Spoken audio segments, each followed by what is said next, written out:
गौरी शंकरा। नवरात्र के तीसरे दिन की आप सबको हार्दिक शुभकामनाएं। आज के दिन देवी दुर्गा के तीसरे स्वरूप देवी चंद्रघंटा की पूजा होती है। इनका स्वरूप परम शांतिदायक और कल्याणकारी है, इसीलिए हमें निरंतर इनके पवित्र विग्रह का ध्यान करना चाहिए। इनके शरीर का रंग सोने के समान बहुत चमकीला है। इस देवी के 10 हाथ है। वे खड्ग और अन्य अस्त्र शस्त्र से विभूषित है। शेर पर सवार इस देवी की मुद्रा युद्ध के लिए उद्धत रहने की है।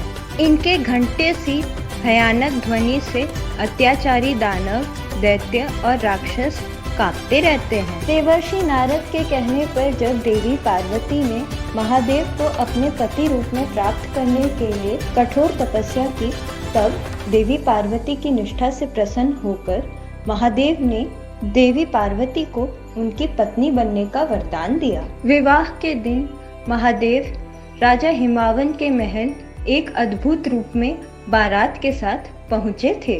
महादेव के बारात को देखकर पार्वती जी की माता रानी मैनावती भय से मूर्छित हो गई। पूरी स्थिति को संभालने के लिए देवी पार्वती एक अद्भुत रूप में स्वयं को बदल देती है। इस रूप का नाम चंद्रघंटा था, जिसमें उनका रंग सुनहरा था और उनके 10 हाथ थे।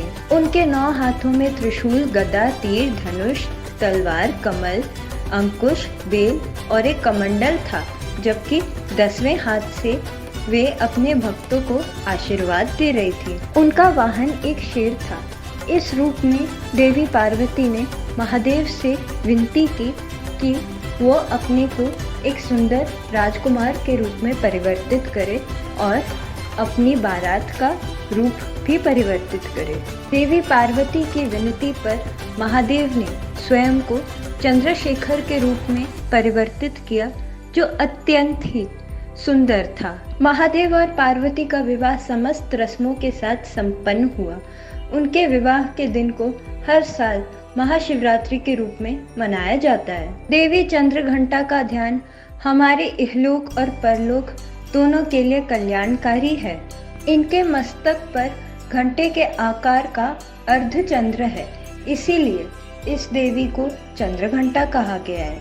इनकी कृपा से साधक को अलौकिक वस्तुओं के दर्शन होते हैं, उन्हें दिव्य सुगंधियों का अनुभव होता है और कई तरह की ध्वनियाँ सुनाई देने लगती है। इनकी आराधना से भक्त में वीरता और निर्भयता के साथ साथ सौम्यता और विनम्रता का विकास होता है। देवी चंद्रघंटा की आराधना शुक्र ग्रह को नियंत्रित करती है।